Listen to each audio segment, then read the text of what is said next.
今日喺網上面咧睇到一個文章咧，就係講一個年輕人咧，外國人嚟嘅。咁然後佢話佢20歲嘅時候咧，因為佢透支佢自己嘅精力啦，咁就唔好 work-life balance。因為佢話 work-life balance 咧會令到你嘅人生咧係趨向於平庸嘅。咁然後咧佢就分享佢喺20歲開始咧就不斷咁透支自己嘅生命，然後咧就去創業做生意啦，然後賺咗好多錢啦。30歲之前咧就能夠達到財務自由啦。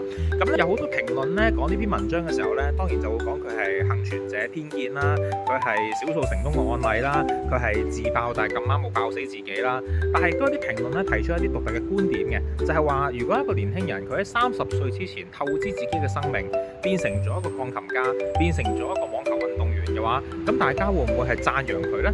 但係點解當一個年輕人佢話佢透支佢自己嘅生命同埋健康去賺錢嘅時候，大家就會唔中意佢呢？呢個問題咧值得大家反思。